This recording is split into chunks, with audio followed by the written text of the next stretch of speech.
In true crime history, few unsolved disappearances remain as unexplained as this one. This is the case of Lars Mittank. A man walks into a doctor's office, leaves everything behind, and runs for his life. No one knows why.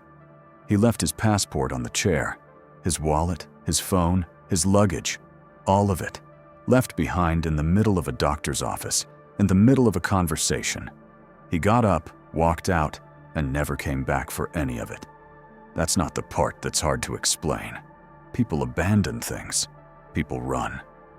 What's hard to explain is that by the time anyone thought to follow him, he was already over the fence. Lars Mittank was 28 years old. He worked in northern Germany. He had a girlfriend, a close group of friends, a father he helped look after following a stroke. By every account available, he was steady, grounded, the kind of person who showed up. On the 30th of June, 2014, he flew with 5 of those friends to Varna, Bulgaria. It was his first time outside Germany. For 6 days, according to everyone who was there, nothing was unusual. They went to the beach. They went to bars. He was, in the words of one friend, relaxed. Nothing seemed wrong for yet. One friend did mention something small. Lars wasn't eating much. A bowl of soup, a small salad. Just enough. Whether that detail means anything is unclear. It was noted. It was not followed up on. The 6th of July was the penultimate day of the trip. That evening, at a bar in Golden Sands, Lars got into an argument with another group of German tourists over football. He supported Werder Bremen. They supported Bayern Munich. It escalated. Lars separated from his friends at some point during the night and didn't return to the resort until the following morning. What happened in those hours is not known. When he came back, he told his friends he had been beaten by men hired, he said, by the group from the bar. His friends later described what he told them, but none of them had witnessed the incident themselves. The account comes almost entirely from Lars and was never independently confirmed. His jaw was injured. His eardrum was ruptured. A local physician confirmed both injuries and advised him not to fly. The pressure change, he was told, could cause serious additional damage. Head injuries like this can, in some cases, lead to confusion, paranoia, or sudden changes in behavior, sometimes hours or even days later. His friends offered to stay. He declined. He told them to follow the original plan, go home, that he'd catch a later flight in a day or two. They left on the 7th of July. Lars checked into a cheaper hotel near the airport, the Hotel Koller Varna, alone, in a foreign country, for the first time in his life. By that evening, something had changed. He called his mother, Sandra, and whispered to her. He didn't speak at normal volume. He whispered that men were following him, that he didn't feel safe, that she should cancel his credit cards. He was afraid his details had been copied at check-in. The hotel's CCTV recorded him that night, moving through the corridors in a way that hotel guests don't usually move. Pacing, stopping at windows, pressing close to the wall of the elevator rather than standing in the center of it. At 1 in the morning, he left the hotel with his luggage. He came back roughly an hour later. No confirmed footage covers that interval. The way he moved, the whispering, the fear. These are all consistent with what clinicians describe as an acute paranoid or psychotic episode. By early morning, he called Sandra again. He told her the people pursuing him were getting closer.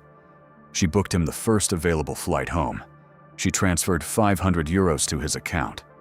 She bought him a bus ticket in case the flight fell through. He texted her to say he had arrived at the airport. At this point, something is difficult to reconcile. Hours earlier, he said he had money. Now, he said he had none. What happened between those two calls, during the hour he was unaccounted for at 1 in the morning or sometime after, is not established. The 500 euros Sandra transferred were never withdrawn. At Varna Airport, Lars visited the on-site physician, a man named Dr. Kosta Kostov. The purpose was a routine medical clearance to fly. Dr. Kostov later described Lars's behavior as nervous and erratic. He examined him, found no physical barrier to flying, and told him he was clear to board. Lars did not leave. He remained in the office, raising doubts about the antibiotic he had been prescribed, cefprozil. It's a common antibiotic. Severe psychological reactions are rare, but documented. He asked questions about its ingredients. He seemed, according to Dr. Kostov, to be waiting for something, or afraid of something, that wasn't yet visible in the room. Then the door opened. A construction worker entered. The airport was undergoing renovation at the time. The worker was wearing a uniform. Lars stood up. He shouted, and this is the phrasing Dr. Kostov gave in later interviews, "I don't want to die here. I have to get out of here." He left everything on the chair and ran. Airport cameras captured the rest. He moved through the terminal at a full sprint. He crossed the tarmac. He reached the perimeter fence, 2.5 meters of barbed wire, and went over it. On the other side was a sunflower field. Beyond that, a forest. Adjacent to the forest, a road. He disappeared into the field. Search teams arrived the following morning. Police dogs, helicopters, ground units covering a 10-kilometer radius. The terrain beyond the fence is uneven and heavily vegetated.